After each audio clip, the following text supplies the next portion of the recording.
আসসালামু আলাইকুম। রোজা নিয়ে একটি ভিডিও বানানোর জন্য অনেকেই বিভিন্ন সময় অনুরোধ করেছেন। রোজা শব্দটি ফার্সি, তবে রোজা বলতে আমরা সাওম বা সিয়ামে বুঝি।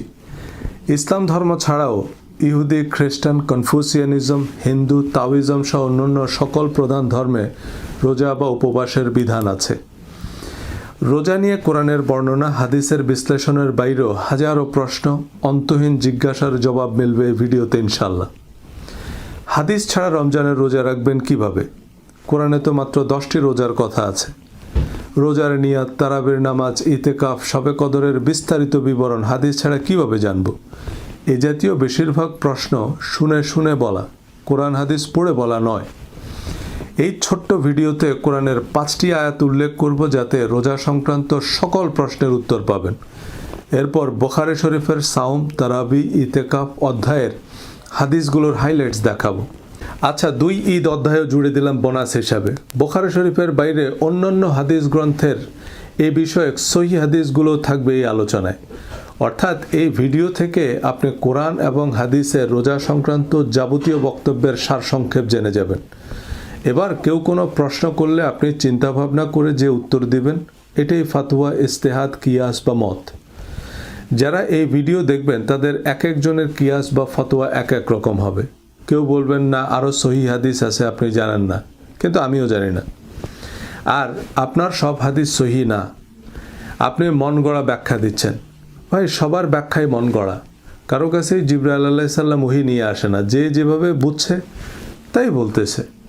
এবার সংখ্যাগরিষ্ঠের মতামত যেদিকে, তাই হলো ইজমা। মতামত দেওয়ার ক্ষেত্রে আমার সাথে দ্বিমত করবেন না, এই মূলনীতি অনুসরণ করলেই তা সজল রোশন মাযহাব। অনেকে বলবেন আপনাদের কথা তো ফতোয়া বলে গণ্য হবে না। কেন ভাই? কোরআন হাদিসে এর বাইরে রোজা সংক্রান্ত আর কোনো প্রসিদ্ধ ও নির্ভরযোগ্য বর্ণনা নাই। অন্তত দুনিয়ার বেশিরভাগ শায়ক এর চেয়ে বেশি সহিহ হাদিস জানে না।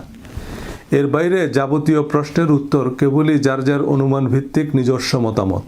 আর হাদিসে যে সব প্রশ্নের উত্তর নাই এবং তা যে কোরআনের ব্যাখ্যা নয়, তাও আশা করি বুঝতে পারবেন এই আলোচনা থেকে। কোরআনে 10টি রোজা রাখার কথা বলা আছে সূরা বাকারা 196 নং আয়াতে, কিন্তু তা হজের কাফারার রোজা। কেউ কোরবানি দিতে অসমর্থ হলে হজের সময় 3টি রোজা রাখবে আর বাড়িতে গিয়ে 7টা রোজা, সর্বমোট 10টা রোজা। সবিস্তারে বলা আছে, কোনো তাফসিরের দরকার নেই। এবার রমজানের রোজা প্রসঙ্গে আসি। সূরা বাকারা 183 থেকে 187 এই 5টি আয়াতে রোজার সব কিছুই সোজা সাপটা বলা আছে। হে বিশ্বাসীগণ, তোমাদের পূর্ববর্তী লোকদের মতো তোমাদের উপরও সিয়ামকে ফরজ করা হয়েছে, যেন তোমরা সৎকর্মশীল বা সংযমশীল হতে পারো। সুতরাং রোজা ফরজ, আল্লাহ পরিষ্কার বলে দিয়েছেন। আমাদের পূর্ববর্তীদের উপরও রোজা ফরজ করা হয়েছিল এবং এর উদ্দেশ্য যাতে আমরা সংযমী ও সৎকর্মশীল হতে পারি। রোজা হচ্ছে যাবতীয় অসৎ কাজ, মনের সকল কুপ্রবৃত্তি থেকে সংযম সাধনার জন্য। কোরআনে সৎ ও অসৎ কাজের তালিকা দেয়া আছে, পুরস্কার ও পরিণামও বলা আছে। রোজার প্রথম 2-1 দিন আমাদের সবারই কিছু একটা খেয়ে বা পান করতে গিয়ে হঠাৎ মনে পড়ে, ও আমি তো রোজা।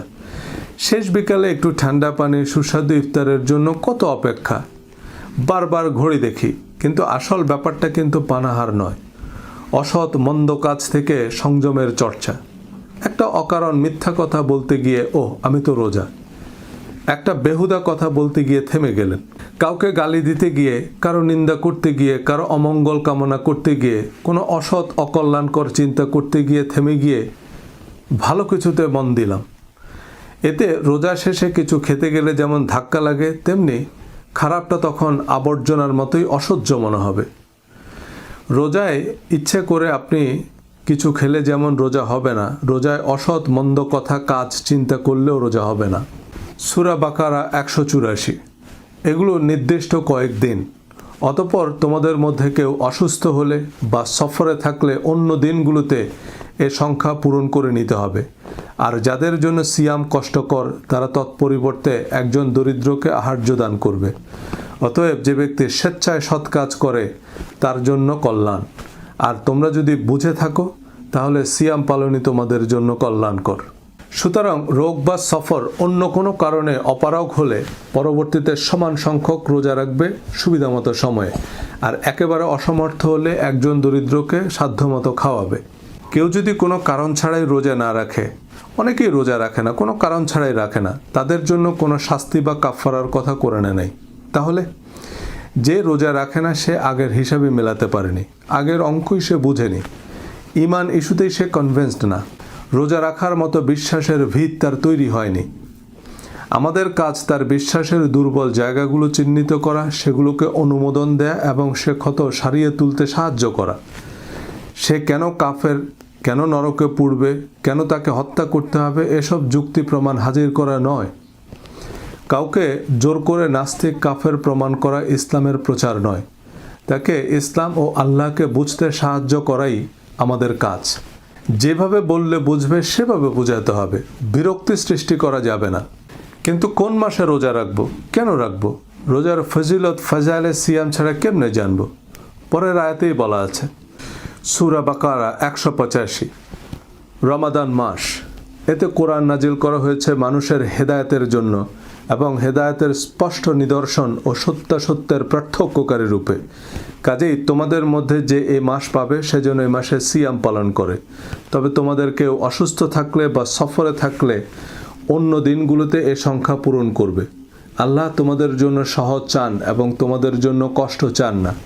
আর যাতে তোমরা সংখ্যা পূরণ করো এবং তিনি তোমাদের যে হেদায়েত দিয়েছেন সেজন্য তোমরা আল্লাহর মহিমা ঘোষণা করো এবং যাতে তোমরা কৃতজ্ঞতা প্রকাশ করো। দুনিয়ার হাদিস, তাফসির আর ফাজাইলের কিতাব একসাথ করলেও কোরআনের এক আয়াতের সমান ওজন হবে না। রমজান মাস এটা একটা আরবি মাস, সুতরাং কোন মাসে রোজা রাখবেন উত্তর দেয়াই আছে। এ মাস কেন এত বরকতময়? কারণ এ মাসে কোরআন নাজিল হয়েছে, যা সত্যাসত্যের পার্থক্যকারী।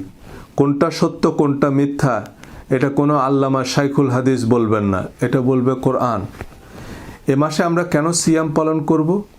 যাতে তিনি তোমাদের যে হেদায়েত দিয়েছেন অর্থাৎ কোরআন দিয়েছেন সেজন্য তোমরা আল্লাহর মহিমা ঘোষণা করো এবং যাতে তোমরা কৃতজ্ঞতা প্রকাশ করো। সুতরাং রমজান মাস হচ্ছে কোরআনকে সেলিব্রেট করার মাস, আল্লাহর মহিমা কৃতজ্ঞতা প্রকাশের মাস, কারণ এটা কোরআন নাজিলের মাস। এ মাসে আমরা আল্লাহকে ডাকব কারণ আল্লাহ আমাদের ডাকে সাড়া দেন। এই আল্লাহকে ডাকার নামই হচ্ছে দোয়া। পরের আয়াতে আল্লাহ বলছেন, সূরা বাকারা 186, আর আমার বান্দা যখন আমার সম্পর্কে আপনাকে জিজ্ঞেস করে তখন আপনি বলে দিন, নিশ্চয়ই আমি অতি নিকটে। আহ্বানকারী যখন আমাকে আহ্বান করে আমি তার আহ্বানে সাড়া দিই। কাজেই তারাও আমার ডাকে সাড়া দিক এবং আমার প্রতি ঈমান আনুক, যাতে তারা সঠিক পথে চলতে পারে। এখন আল্লাহকে কিভাবে ডাকবেন, কি চাইবেন, কিভাবে চাইবেন, কোরআনেই আল্লাহ শিখিয়েছেন। আপনারা চাইলে কোরআনের দোয়াগুলো নিয়ে আমি একটি ভিডিও বানাবো ইনশাআল্লাহ। কোরআনের দোয়া লিখে কমেন্ট করুন। এগুলো আল্লাহর নবী রাসূলদের কবুল হওয়া দোয়া, আল্লাহ কোরআনে ফাঁস করে দিয়েছেন, কিন্তু আমরা নুরানি ওজিফাকে নিই। হযরত আদম আলাইহিস সালামের চেয়ে বড় বিপদে নিশ্চয়ই আমরা পড়ি নাই। বেহেশতের রাজকীয় জীবন থেকে তিনি অকুল পাথারে পড়লেন, জন নাই, মানব নাই, কোথাও কেউ নাই। এমন অগ্নি পরীক্ষায় যে দোয়ায় আল্লাহ হযরত আদম আলাইহিস সালামকে ক্ষমা করলেন, আল্লাহ কোরআনে লিখ করে দিলেন। হযরত জাকারিয়া আলাইহিস সালাম যে দোয়া করার পর আল্লাহ তাকে সন্তান দিয়েছেন, আল্লাহ কোরআনে উল্লেখ করেছেন। সব নবীগণের মকবুল দোয়া আছে কোরআনে, এরপরও কেন আলাদা দোয়ার বই লাগবে? আচ্ছা, রোজা যে রাখবো কেমনে রাখবো, কখন থেকে কখন, কি করা যাবে কি করা যাবে না, এসব কথা কি আছে কোরআনে? জি, পরের আয়াতেই আছে, সূরা বাকারা 186। সিয়ামের রাতে তোমাদের জন্য স্ত্রী সম্ভোগ বৈধ করা হয়েছে, তারা তোমাদের পোশাক স্বরূপ এবং তোমরাও তাদের পোশাক স্বরূপ। আর তোমরা পানাহার করো যতক্ষণ রাতের কালো রেখা থেকে উষার সাদা রেখা স্পষ্টরূপে তোমাদের নিকট প্রকাশ না হয়। অতঃপর রাতের সূচনা পর্যন্ত সিয়াম পূর্ণ করো। আর তোমরা মসজিদে ইতিকাফরত অবস্থায় তাদের সাথে সঙ্গত হইও না, এগুলো আল্লাহর সীমারেখা, কাজেই এগুলোর নিকটবর্তী হইও না। এভাবে আল্লাহ তার আয়াতসমূহ মানুষের জন্য সুস্পষ্টভাবে ব্যক্ত করেন যাতে তারা সৎকর্মশীল হতে পারে। সুতরাং রাতের বেলায় খাওয়া দাওয়া, ময় মহাব্বত সবই করতে পারবেন। কখন থেকে কখন রোজা রাখবেন তাও বলা আছে। এরপর এটাও বলেছেন, এভাবেই আল্লাহ তার আয়াতসমূহ মানুষের জন্য সুস্পষ্টভাবে ব্যক্ত করেন যাতে তারা সৎকর্মশীল হতে পারে। সুতরাং আল্লাহর দাবি তিনি প্রয়োজনীয় ও প্রযোজ্য সব কিছু সবিস্তারে বলে দিয়েছেন, কিন্তু আমাদের যে 1,99,000 প্রশ্ন, সেগুলোর উত্তর কই? রোজার নিয়ত কি কেবলামুখী হয়ে করা লাগবে? রক্ত বের হলো কি রোজা ভঙ্গ হবে? ইচ্ছা করে ভুলবশত খেয়ে ফেললে? হুজুরদের কাছে প্রশ্ন করলে তো ওনারা চিবিয়ে চিবিয়ে উত্তর একটা দেন, নিশ্চয়ই হাদিস থেকেই দেন। জি না, এগুলো স্বরচিত উত্তর বা আরেকজনের স্বরচিত উত্তর। একজনের নামের আগে শাইখুল ইসলাম, কুতুবে সোবহানি, মাহবুবে রব্বানি এবং নামের শেষে দামাত বারাকাতুহুম, হাফেজাহুল্লাহ, রাহিমাহুল্লাহ লাগিয়ে আগে ওনাকে নবী বানাবে, তারপর ওনার কথাই নবীর কথার মতো মানতে হবে। দামাত বারাকাতুহুম মানে আল্লাহ তাকে দীর্ঘজীবী করুক, রাহিমাহুল্লাহ মানে আল্লাহ তাকে রহম করুক। এই দোয়াগুলো এখন থেকে নিজের বাবা মা, দাদা, নানার নামের সাথে পড়বেন। কোরআন হাদিসে কোনো হুজুরের নাম নাই, কিন্তু পিতামাতার কথা আছে পাতায় পাতায়। পিতামাতার চেয়ে বড় পীর আর দুনিয়াতে নাই। বাবা বেঁচে থাকলে যতবার আব্বার নাম নেবেন ততবার বলবেন আমার আব্বা দামাত বারাকাতুহুম বা হাফেজাহুল্লাহ, আর মারা গেলে বলবেন আমার নানা রাহিমাহুল্লাহ, অর্থাৎ আমার নানা আল্লাহ তাকে দয়া করুন বলে যা বলার বলবেন। এগুলো দোয়া। আমরা এগুলোকেও হুজুরদের টাইটেল মনে করি, FCPS ডিগ্রির মতো। কি এক মুসিবত! সর্বকালের অন্যতম শ্রেষ্ঠ মুফতি ইমাম মালিককে 100টা ফতোয়া জিজ্ঞেস করলে উনি প্রায় 70টা প্রশ্নের কি উত্তর দিতেন? লা আদরি, আমি জানি না। কেন জানে না? কোরআন হাদিসে না থাকলে উনি কোত্থেকে জানবে? ওনার কাছে তো জিবরাইল আলাইহিস সালাম ওহী নিয়ে আসতো না। তাহলে আমরা যে প্রশ্ন করার আগেই উত্তর দেওয়া শুরু করি, আমাদেরকে কে জানাইল? জিবরাইল না ইবলিস? এবারে চলুন সহিহ হাদিসের ভান্ডারে আর কি তথ্য আছে। আমি রিপিটেশন, অর্থাৎ একই হাদিস প্রায় 50 বার আছে বুখারী শরীফে। আমি সেখান থেকে একটি হাদিস নিয়েছি। বর্ণনাক্রম, অর্থাৎ কে কার কাছ থেকে শুনেছে, এবং টার্ন বাই টার্ন বিবরণ বাদ দিয়ে আমাদের জন্য প্রযোজ্য বা প্রয়োজনীয় সহিহ হাদিসগুলোর সারসংক্ষেপ একত্রিত করেছি। এর বাইরে কিছু সহিহ হাদিস থাকলেও তা নিয়ে উল্লেখযোগ্য ইখতিলাফ আছে। তাতে আমাদের জন্য প্রযোজ্য কোনো বিশেষ উপদেশ নেই। আর পরবর্তীতে নজরে পড়লে বা কেউ জানলে রেফারেন্স সহ কমেন্টে জানাবেন, আমি ভিডিও ডেসক্রিপশনে যোগ করে দেব। তবে মোটামুটি নিশ্চিত থাকতে পারেন দুনিয়ার 99 ভাগ মুহাদ্দিস রোজা সংক্রান্ত এর চেয়ে বেশি হাদিস জানে না। বুখারী শরীফ সওম অধ্যায়, ইসলামিক ফাউন্ডেশন, সিরিয়াল বাংলা হাদিস অ্যাপ অনুযায়ী। এই সবগুলো হাদিস অবশ্য রোজার সাথে সম্পর্কিত নয়, তবু আমি উল্লেখ করছি। এর বাইরে কিছু হাদিস আমার বোধগম্য হয়নি, আমি স্কিপ করেছি। যেমন রোজাদারের মুখের দুর্গন্ধ আল্লাহর প্রিয়। দুর্গন্ধ আবার আল্লাহর প্রিয় হয় কি করে? আর এই হাদিসের শিক্ষা কি?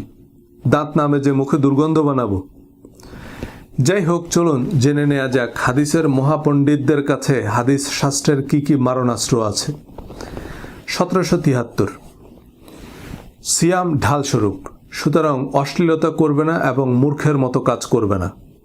1781 রমজানের প্রতি রাতেই জিবরাইল আলাইহিস সালাম নবীজির সাথে একবার সাক্ষাৎ করতেন এবং নবী সাল্লাল্লাহু আলাইহি সাল্লাম তাকে কোরআন শোনাতেন।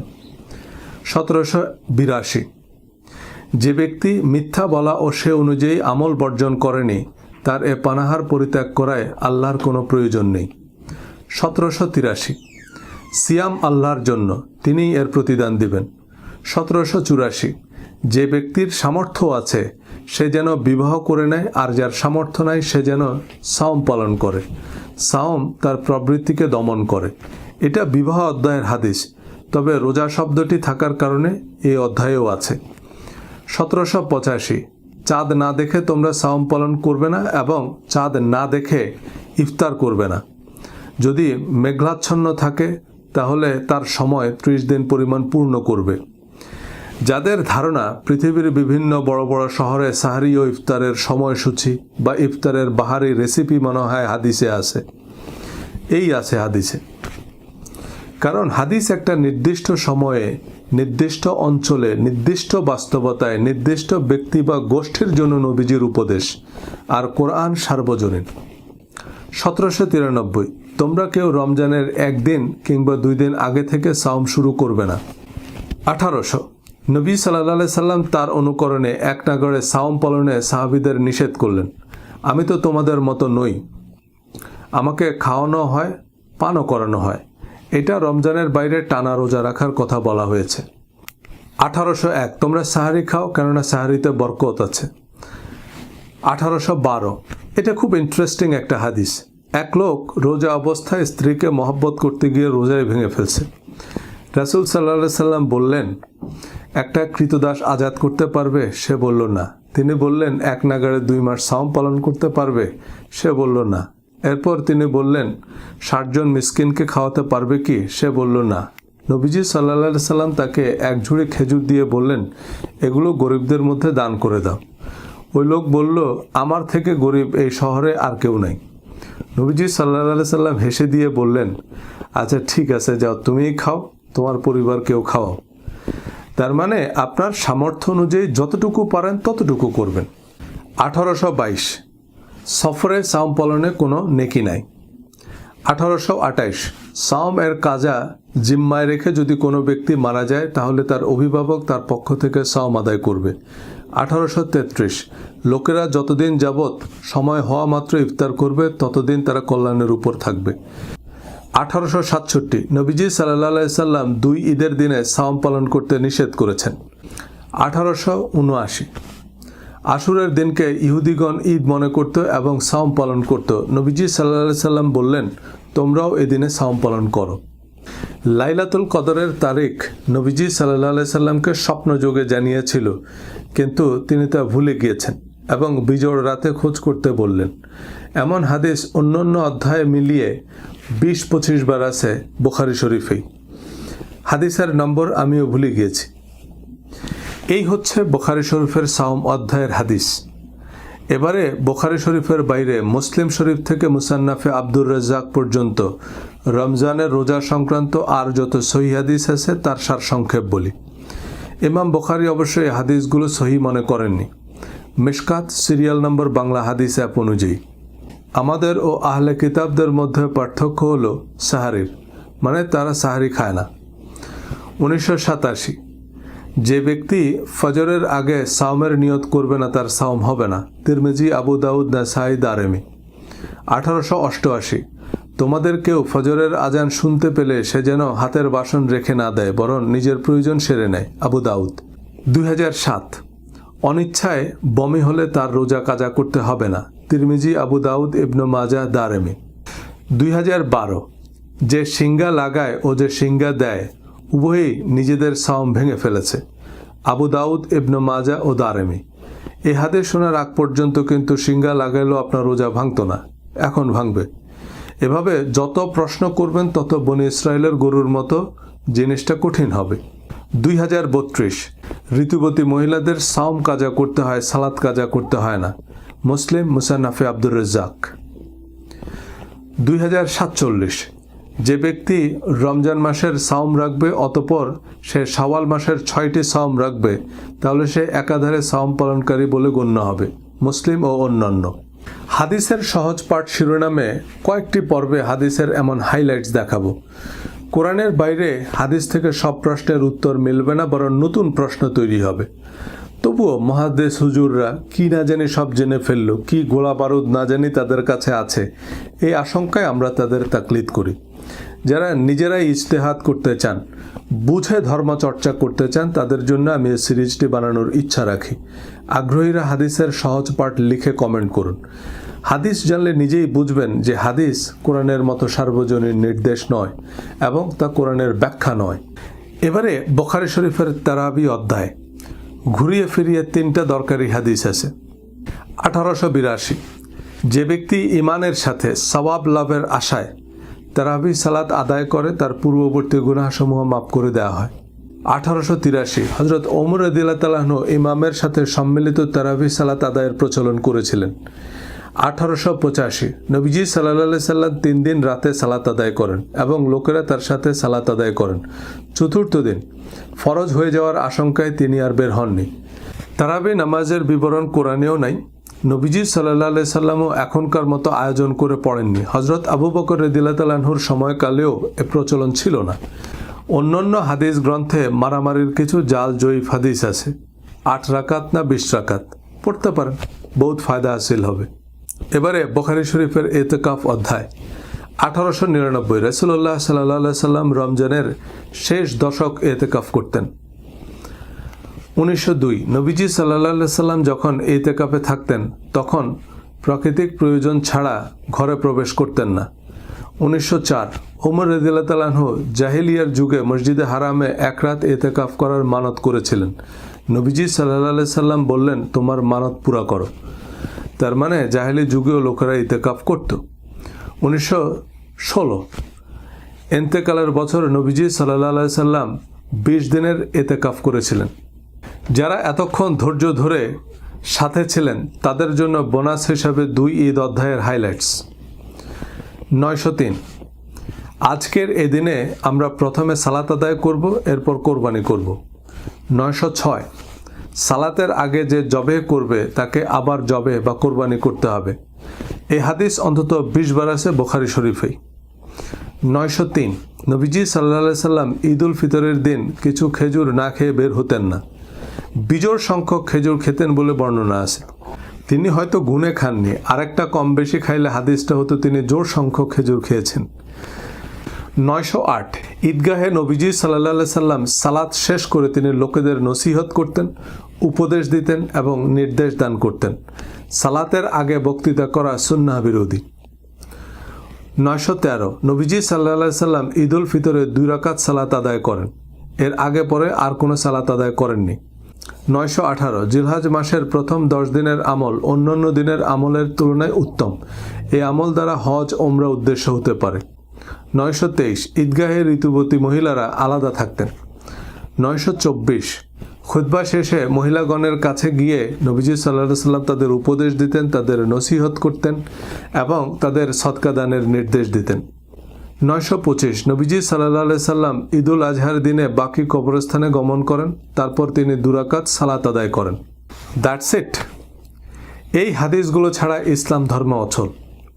আমাদের শাইখুল হাদিসরা উত্তর মেরু দক্ষিণ মেরু একত্র করেছেন এই তথ্যগুলো জানার জন্য। ভিডিওটি আবার দেখুন, মেলানোর চেষ্টা করুন এই বিচ্ছিন্ন বিক্ষিপ্ত বর্ণনাগুলো কি কোরআনের ব্যাখ্যা। এতে কি আমাদের সব প্রশ্নের উত্তর মিলেছে নাকি আরও জটিলতা বেড়েছে? এর চেয়ে কোরআনের বর্ণনা কি আরও স্পষ্ট নয়? যাই হোক, এই হচ্ছে শাইখুল হাদিসদের জ্ঞানের ভাণ্ডার। আপনার বিশ্বাস না হলে পরিচিত কোনো মুহাদ্দিসকে রমজানের রোজা, তারাবি, শবে কদর, ইতিকাফ ও ঈদ নিয়ে কি কি সহিহ হাদিস আছে জিজ্ঞেস করলে বুঝবেন উনি কয়টা হাদিস জানে। এক হাদিস বুখারী শরীফেই 20 বার আছে। কিছু হাদিসের সাথে নবীজি সাল্লাল্লাহু আলাইহি সাল্লামের সম্পৃক্ততা নেই, আমাদের জন্য প্রযোজ্য কোনো মেসেজ নেই, সেজন্য আমি স্কিপ করেছি। আর কারো এই শর্টকাট পছন্দ না হলে তিনি মহিষের চামড়ার উপর হাতে লেখা অরিজিনাল পাণ্ডুলিপিতে এই জিনিসগুলো জানতে পায়ে হেঁটে উজবেকিস্তান যেতে পারেন। কোরআন এবং হাদিসের প্রয়োজনীয় তথ্য আপনার কাছে আছে। এরপর কোনো প্রশ্ন মাথায় আসলে আপনার যা সঠিক মনে হবে তাই উত্তর। আপনি যদি কেবলা নির্ণয় করতে না পারেন, আপনার যেদিকে কেবলা মনে হবে সেদিকেই কেবলা। এ মূলনীতি বলা আছে বুখারী শরীফের প্রথম হাদিসেও। প্রত্যেক কাজ নিয়তের সাথে সম্পর্কিত, আর মানুষ তার নিয়ত অনুযায়ী ফল পাবে। আপনার সাথে বোঝাপড়া হচ্ছে আল্লাহর, আর আল্লাহ জানে আপনি কি উদ্দেশ্যে কি করেছেন। আমাদের নামাজ, রোজা, হজ, কোরবানি যদি আল্লাহর উদ্দেশ্যে হয় তবে যেভাবেই করছি, যতটুকুই করছি আল্লাহ অবশ্যই কবুল করবেন। আর ঝগড়ার উদ্দেশ্যে, তর্কে জেতার জন্য, লোক দেখানোর খাতিরে, নিজেদের মজহাব প্রতিষ্ঠার জন্য যাই করেন, মনে রাখবেন আল্লাহ আমার আপনার নামাজ, রোজা, হজ, কোরবানির কাঙ্গাল না। আল্লাহর সৃষ্টি জগতের তুলনায় আমাদের এই পৃথিবীটা একটা অদৃশ্য ভাইরাসের চেয়েও ক্ষুদ্র। আমি আপনি তো হিসাবেই পড়ি না, এমন 1 বিলিয়ন পৃথিবী বিলীন হয়ে গেলেও স্রষ্টার সৃষ্টি জগতের কিছুই হবে না। ধন্যবাদ।